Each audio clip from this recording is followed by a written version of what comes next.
I'm Susan Vance, Billionaire CEO, and I just got kicked out of my own car by my driver's girlfriend. A sticky note was plastered on the car seat. Broke moochers are not allowed in this car. Stop hitching rides for my boyfriend, you fake leech. Before I could say a word, Jimmy hit the gas and drove off in my Maybach. I dialed 911.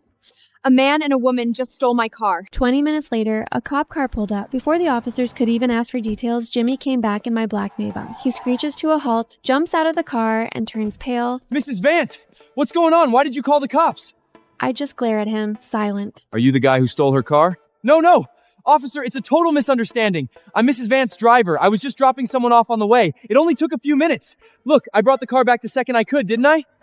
Mrs. Vance, do you want to press charges? Mrs. Vance, please, for the sake of my dad, Gary, let me slide this once. Hearing him mention his dad, Gary, my heart softened for a second. Gary was my driver for 6 years. He was honest, reliable, and never caused trouble. 3 months ago, Gary found out he had a serious lung issue and needed long-term rest, so he had to quit. The day he left, he stood in my office, looking embarrassed, and begged me to let his son, Jimmy, take over his job. For Gary's sake, I nodded. The first 2 months, Jimmy was actually fine. He did his job, picked me up on time, and kept the car spotless. But starting last month, things flipped. That day, when Jimmy came to pick me up, a woman caked in heavy makeup was sitting in the passenger seat. I totally confused. Jimmy rushes out of the car to explain.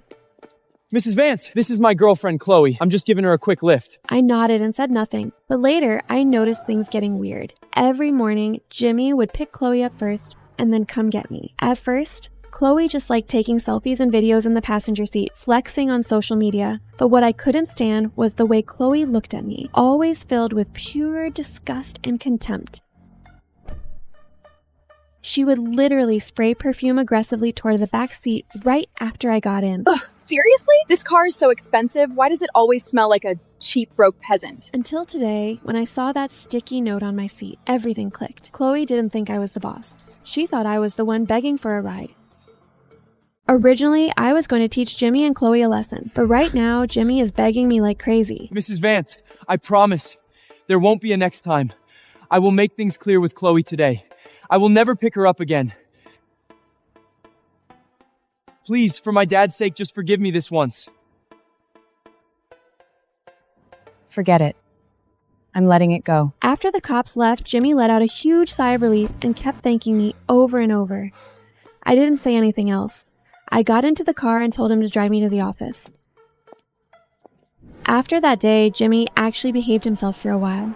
Every time he came to pick me up, Chloe was no longer in the passenger seat. The car was perfectly cleaned. Every single trace of that note was wiped away. His driving was still smooth. No problems there. The only issue was he kept showing up late, and he always had an excuse. Ms. Vance, I'm so sorry. There was a car accident today, so I got stuck in traffic for a bit. Ms. Vance, I am so sorry. My alarm didn't go off and I overslept. Even though his excuses sounded sketchy every single time, he had a good attitude, so I didn't make a big deal out of it. I thought that was the end of it. Until one weekend, I made a last-minute decision to spend 2 days at my suburban villa for a vacation. Where are you right now? I need to go somewhere. Drive over and pick me up. He stammers for a long time before finally whispering nervously, Mrs. Vance, I found out this morning that the car had a flat tire. It's at the repair shop right now. It won't be fixed until tomorrow. Where are you going? How about I call an Uber for you? Forget it. I'll just call one myself. After hanging up, I took a ride to my suburban villa. But the moment I arrived at the front gate, I froze. Because my Maybach was parked right there, perfectly fine, right in front of my villa.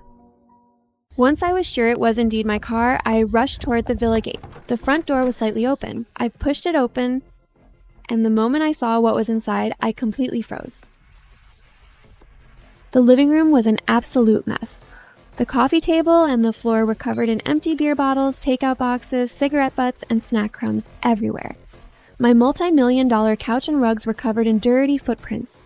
Seeing this, my fists instantly clenched. I scanned the room and spotted Chloe sitting right on the couch facing the door. She's completely surrounded by people. Chloe, you are so lucky. You scored such a rich boyfriend. When you become a rich housewife in the future, don't forget about us, your day ones. Chloe smirked, soaking in all the compliments. She was just about to speak, but when she looked up, she saw me standing at the door. Her smile vanishes.